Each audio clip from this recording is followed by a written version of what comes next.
menjual, ya, menjual yang sah, ya benar, membeli. Baik, selanjutnya Ibu akan menampilkan tujuan pembelajaran kita hari ini ya. Di mana tujuan pembelajaran yang pertama yaitu memahami fungsi uang atau fungsi asli dan fungsi turunan.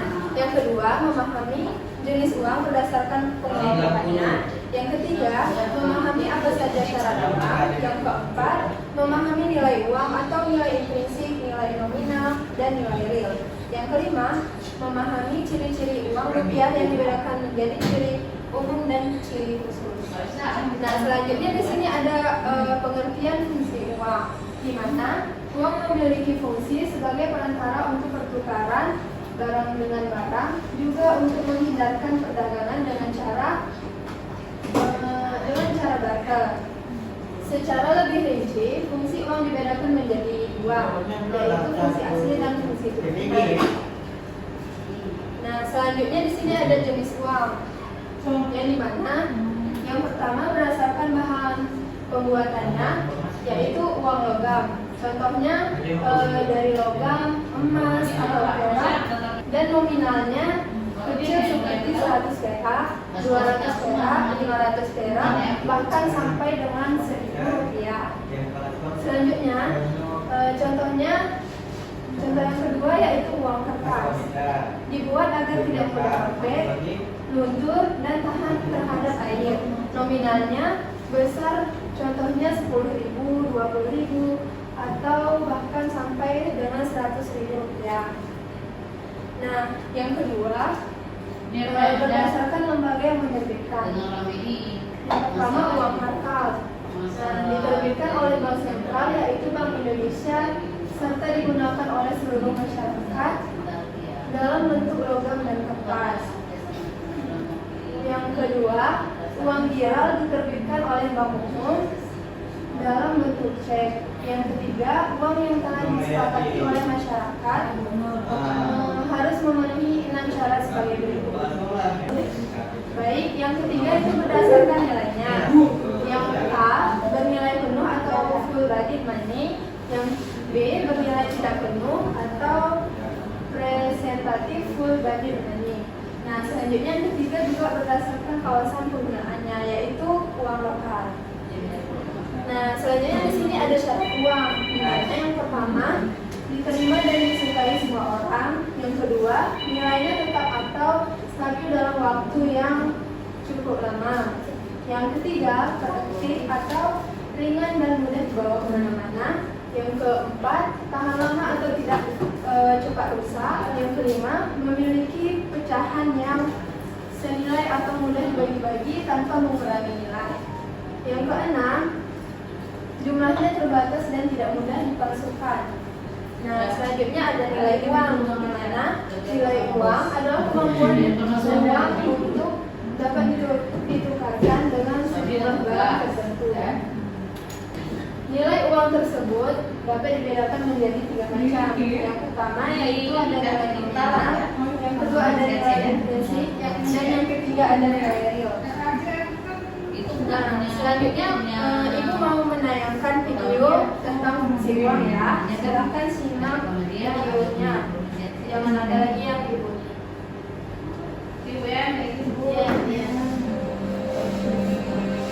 Sobat Sumber Belajar, setiap manusia membutuhkan uang untuk keperluan hidupnya. Misalnya untuk kebutuhan makan dan minum. Lalu apa sih sebenarnya fungsi uang? Temukan jawabannya pada video berikut ini. Secara rinci, fungsi uang dibedakan menjadi dua, yaitu fungsi asli dan fungsi turunan. Fungsi asli uang antara lain sebagai berikut. Uang berfungsi sebagai alat tukar yang dapat mempermudah pertukaran. Orang yang akan melakukan pertukaran tidak perlu menukarkan dengan barang, tetapi cukup menggunakan uang sebagai alat tukar. Kesulitan-kesulitan pertukaran dengan cara barter dapat diatasi dengan pertukaran uang. Uang juga berfungsi sebagai satuan hitung. Hal itu itu dikarenakan uang dapat digunakan untuk menunjukkan nilai berbagai macam barang atau jasa yang diperjualbelikan, menunjukkan besarnya kekayaan dan menghitung besar kecilnya pinjaman. Selain itu, uang berfungsi sebagai alat penyimpan nilai karena dapat digunakan untuk mengalihkan daya beli dari masa sekarang ke masa mendatang. Ketika seorang penjual saat ini menerima sejumlah uang sebagai pembayaran atas barang dan jasa yang dijualnya, maka ia dapat menyimpan uang tersebut untuk digunakan membeli barang dan jasa pada masa mendatang. Sementara itu, fungsi turunan uang adalah sebagai berikut. Yang pertama, uang sebagai alat pembayaran yang sah. Kebutuhan manusia akan barang dan jasa yang semakin bertambah dan beragam tidak dapat dipenuhi melalui cara tukar-menukar atau barter. Guna mempermudah dalam mendapatkan barang dan jasa yang diperlukan, manusia memerlukan alat pembayaran yang dapat diterima semua orang, yaitu uang. Uang sebagai alat pembayaran utang. Uang dapat digunakan untuk mengukur pembayaran pada masa yang akan datang. Uang sebagai alat menimbun kekayaan. Sebagian orang biasanya tidak menghabiskan semua uang yang dimilikinya untuk keperluan konsumsi. Ada sebagian uang yang disisihkan dan ditabung untuk keperluan pada masa datang. Uang sebagai alat pemindah kekayaan. Seseorang yang tidak pindah dari suatu tempat ke tempat lain dapat memindahkan kekayaannya yang berupa tanah dan bangunan rumah ke dalam bentuk uang dengan cara menjualnya. Tempat yang baru dia dapat membeli rumah yang baru dengan menggunakan uang hasil penjualan rumah yang lama. Uang sebagai alat pendorong kegiatan ekonomi.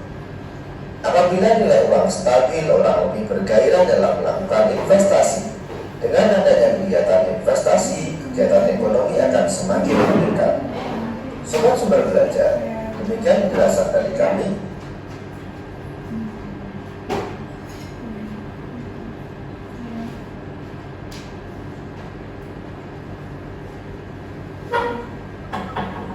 Baik, setelah Ibu menayangkan video tersebut, Ibu mau bertanya kepada anak-anak Ibu, mengapa sih uang sangat dibutuhkan untuk kehidupan kita sehari-hari? Ada yang tahu? Baik, jika tidak ada yang tahu, jadi uang itu dipakai untuk menunjukkan nilai berbagai macam barang dan jasa yang diperjualbelikan dan menunjukkan besarnya kekayaan dan menghitung besar kecilnya pinjaman uang. Juga dipakai untuk menentukan harga barang atau jasa sebagai alat satuan hitung. Nah, uang berperan untuk memperlancar pertukaran barang. Jadi yang pertanyaan kedua, apa yang akan terjadi jika seseorang tidak mempunyai uang? Ada yang tahu tidak? Nah, jika tidak tahu, tidak mempunyai uang bisa menjadi sumber stres, menyebabkan masalah dalam rumah tangga, depresi, atau kecemasan. Bahkan kondisi keuangan yang tidak stabil bisa membuat kita sulit, tidak merasa marah atau takut kehilangan nafsu makan hingga mempengaruhi dengan seksual. Baik ya. Selanjutnya Ibu mau beri tugas individu supaya ada nilai pribadi ya. Ya Bu.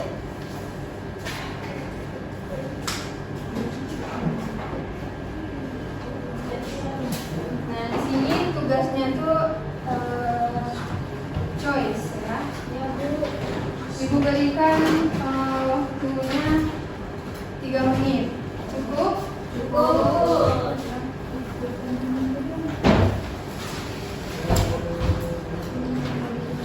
Jika tidak ada yang mengerti, silakan tanya pada Ibu ya. Iya Bu.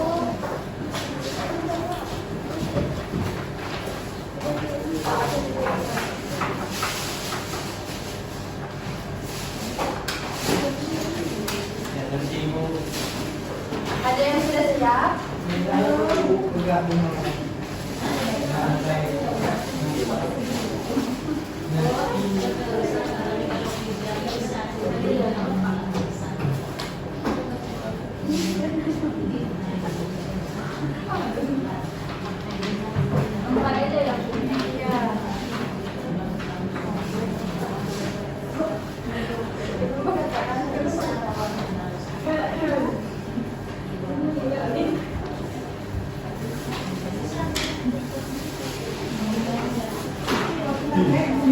Ada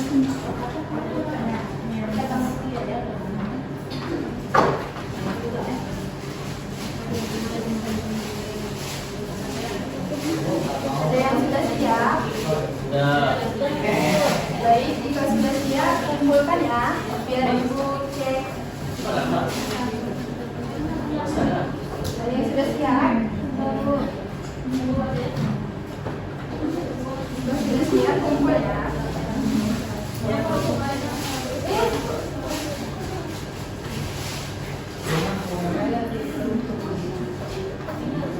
Ada yang sudah siap? Baik. Ibu cek dulu ya, biar ada nilai pribadi.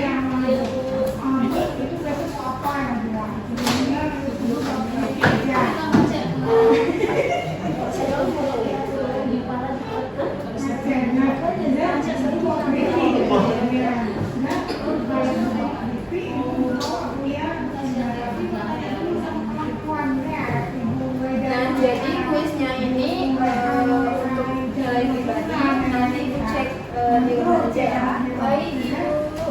Sepertinya sudah mulai lemas ya, mulai semangat dan tidak fokus. Ibu mau kasih ice breaking, ada yang mau tidak? Mau. Baik. Jadi nama ice breakingnya itu tekuk pagi, siang, sore, dan malam. Jika ibu bilang pagi, maka tekuknya sekali, dan jika ibu bilang siang, maka tekuknya 2 kali, dan jika ibu bilang tekuk sore, maka tekuknya 3 kali, dan yang terakhir, jika ibu bilang malam, maka tidak usah tekuk karena orang tidur nanti mengganggu orang. Oke? Silakan bangun semua ya.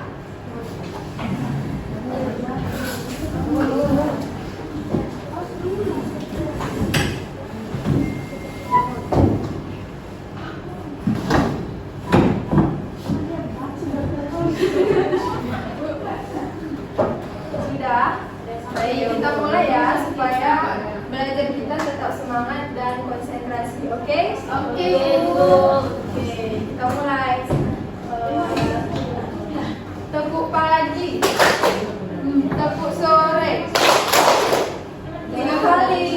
Ya, harus konsentrasi. Oke? Ibu, kita ulangi ya. Iya. Tekuk siang, tekuk malam. Ayo, ada yang masih tepuk tangan nih kayaknya. Dan kita ulangi lagi ya. Tekuk pagi, tekuk sore, tekuk malam, tekuk siang, tekuk pagi, tekuk sore, tekuk malam.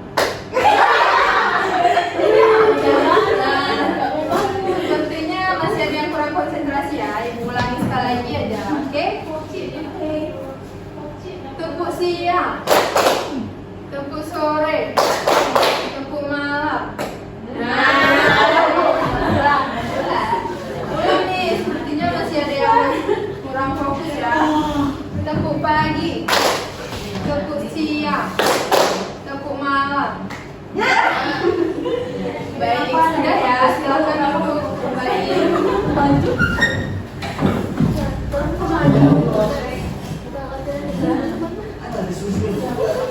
Nah, sepertinya sudah mulai semangat ya. Ibu mau kasih tugas kelompok. Kelompoknya itu 3 kelompok ya. Mulai berhitung dari Rahma. 1, 2, 3, 1, 2, 1.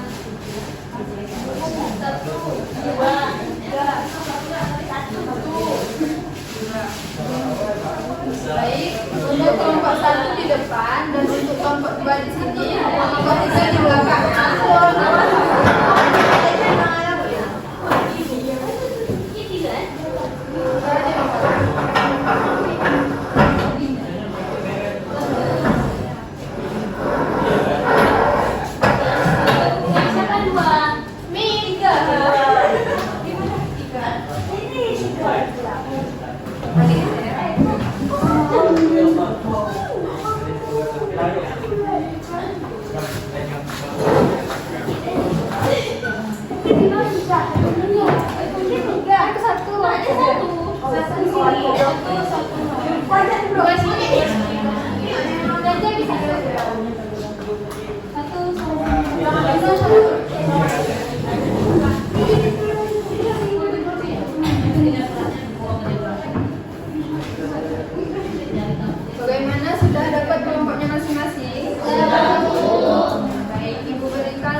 kelompok 2 jawab yang nomor 2, dan yang untuk kelompok 3 jawab yang nomor 3. Apakah sudah jelas?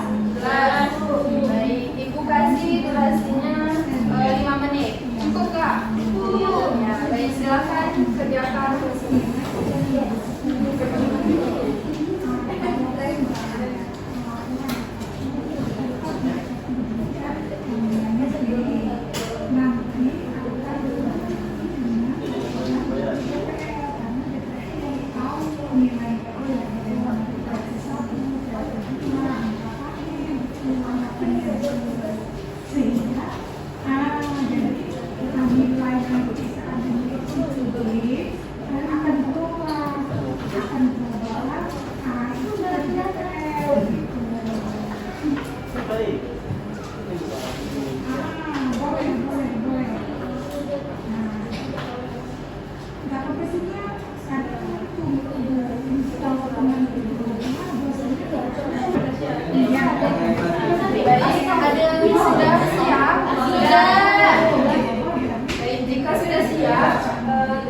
Kelompok 1 maju ke depan ya, tapi perwakilan kelompok 3.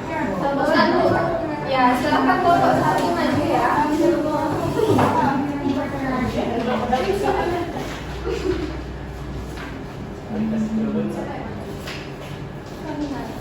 Assalamualaikum warahmatullahi wabarakatuh. Waalaikumsalam warahmatullahi wabarakatuh. Soal nomor 1, tuliskan contoh pengalaman kalian yang menggambarkan fungsi uang sebagai alat tukar. Contoh fungsi uang sebagai alat tukar yaitu contohnya seorang petani membutuhkan baju, ia akan kesulitan menentukan ukuran apabila menukar beras miliknya dengan baju di toko baju. Akan tetapi dengan adanya uang, kesulitan pertukaran beras dengan baju dapat diatasi. Beras milik petani ini dijual sehingga ia akan memperoleh uang. Dengan uang itu ia dapat membeli baju yang diinginkan. Sekian, assalamualaikum warahmatullahi wabarakatuh. Waalaikumsalam warahmatullahi wabarakatuh. Selanjutnya untuk kelompok 2 ya. Saya keluarkan dari kelompok 2. Jangan ada yang ikut ya. Silakan sama.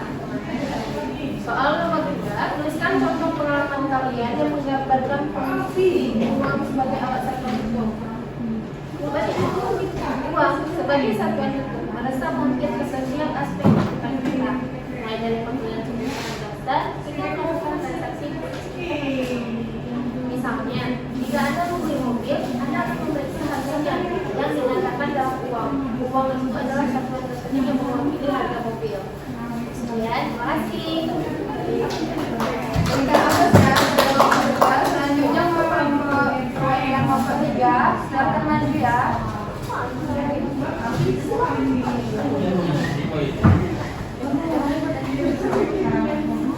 Assalamualaikum warahmatullahi wabarakatuh. Waalaikumsalam warahmatullahi wabarakatuh.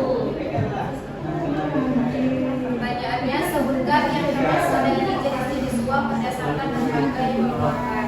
Jawabannya yang pertama ada uang kartal atau kepercayaan, yaitu mata uang logam dan uang kertas yang dikeluarkan oleh bank sentral atau pemerintah dan berlaku umum di masyarakat. Yang kedua ada uang kirab, yaitu dana yang disimpan pada